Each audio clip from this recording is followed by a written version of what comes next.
आज के समय में कितने लोग सत्संग से, अध्यात्म से जुड़े हैं, पर ऐसा क्यों है कि हमारे व्यवहार में श्रेष्ठता नहीं आती। हमारा व्यवहार बेहतर नहीं हो पा रहा।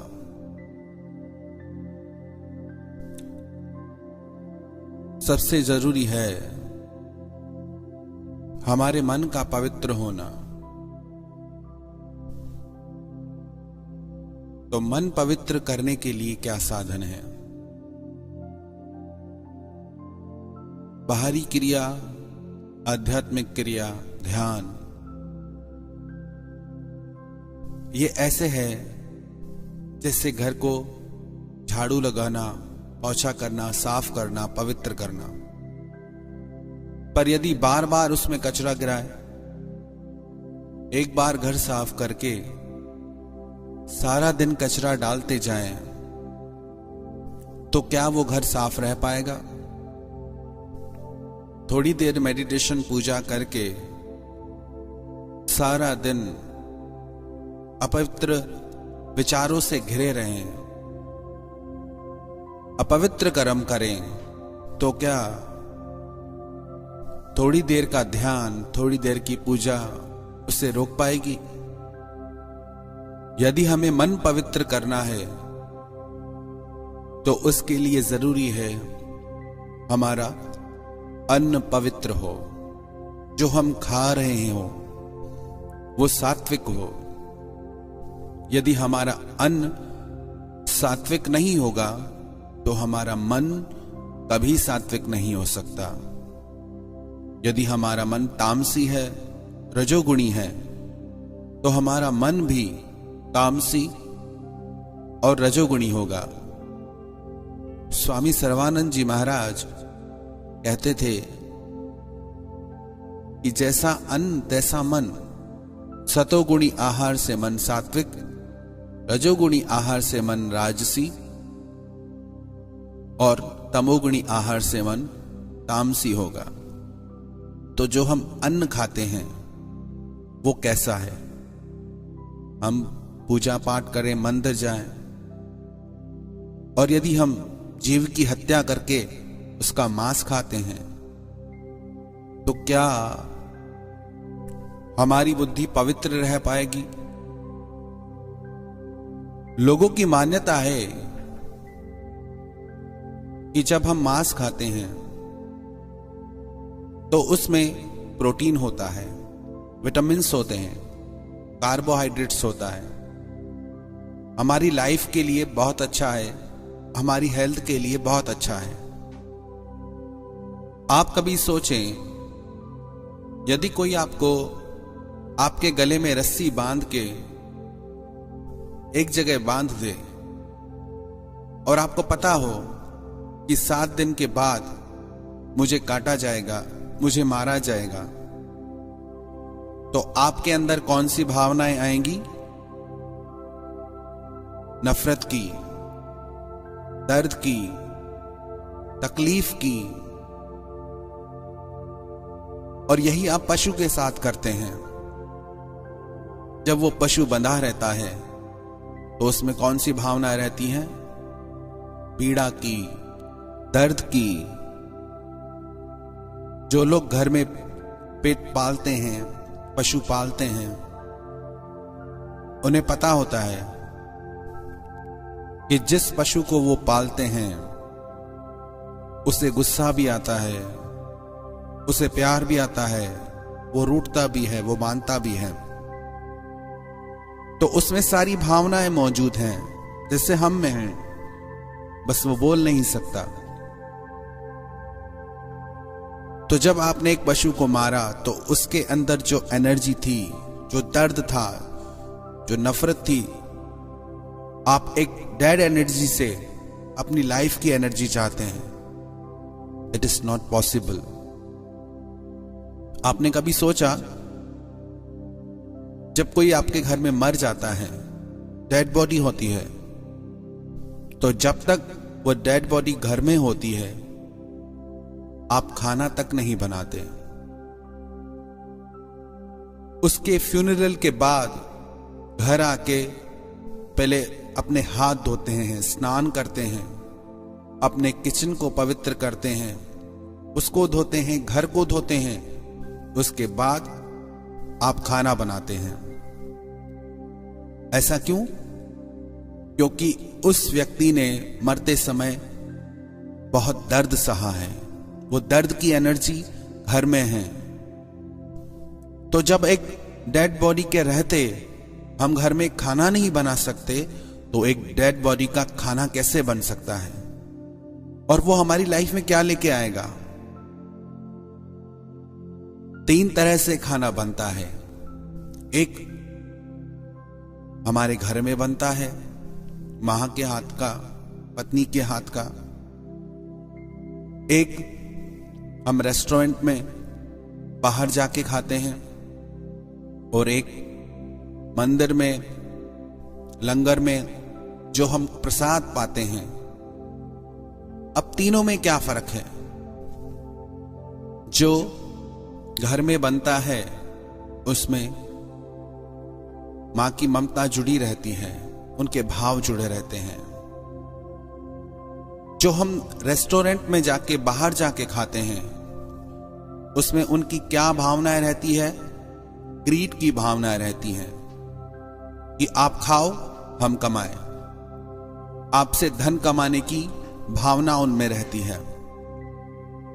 तो जो लोग ज्यादा बाहर खाते हैं, उनमें धन के प्रति आसक्ति बढ़ जाती है।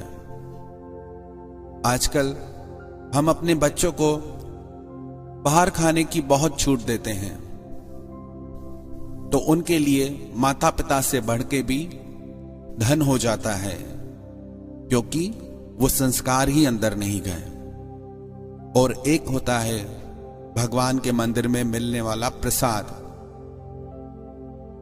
एक हलवा आप घर बनाते हैं, एक हलवा आप रेस्टोरेंट में खाते हैं, और एक हलवा आपको मंदिर में, गुरुद्वारे में मिलता है। क्या फर्क है तीनों में? जब आप मंदिर से प्रसाद लेते हैं तो उसमें दिव्यता होती है, उसमें सात्विकता होती है। और घर में जो आहार हमें मिलता है, हम उसे भी भगवान को भोग लगा के सात्विक बना सकते हैं। जो हम घर में भोजन बनाते हैं,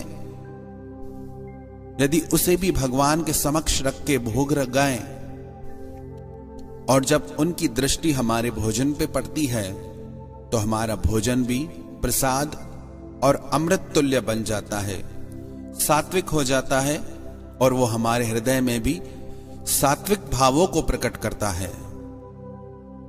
हम भोग इसलिए नहीं लगाते भगवान को कि उन्हें भूख लगती है, उन्हें जरूरत है, नहीं, हमें जरूरत है उन सात्विक भावों की। तो जितना हो सके आप घर का खाना खाएं, और वो खाना भी आप पवित्र भावना से बनाएं, क्योंकि आपकी वो भावनाएं सारे परिवार में संचारित होंगी। आजकल तो माता पिता दोनों धन कमाने में लगे हैं। बच्चे या तो बाहर खाएं या घर में नौकर रखें, वो उन्हें खिलाएं। जो बच्चे ऐसा खाना खाएंगे वो आपकी कभी वैल्यू नहीं करेंगे, कभी कदर नहीं करेंगे। इसलिए जितना हो सके घर पे भोजन बनाएं, और अपने बच्चों को अपनी ममता से, अपने प्रेम से वो भोजन खिलाएं। जो व्यक्ति मांस मछली का आहार करते हैं, मांस मछली राक्षसों का आहार है, पशुओं का आहार है, मनुष्यों का नहीं। यदि मनुष्य मांस मछली का सेवन करता है तो उसकी बुद्धि राक्षसों और पशुओं जैसी होने लगती है, उसका व्यवहार भी राक्षसों जैसा होने लगता है। लगते मनुष्य से हैं, दिखते मनुष्य से हैं, पर उनके कर्म पशुतुल्य हो जाते हैं। जब आप मांस मछली खाते हैं तो उस पशु की हत्या में आप भी उतने जिम्मेदार हैं जिसने उस पशु को मारा है जितना वो जिम्मेदार है। मांस खाने वाला, मांस खिलाने वाला, मांस काटने वाला, उसको बनाने वाला, वो सब उतने ही जिम्मेदार हैं। सब बराबर उस पाप के भागी हैं। कई लोग कहते हैं कि यदि हम मांस खाना छोड़ भी दें तो क्या पशु मरना बंद हो जाएंगे? यदि पशु मरना बंद न भी हुए तो उस हत्या से तुम बच जाओगे, पाप से तुम छूट जाओगे।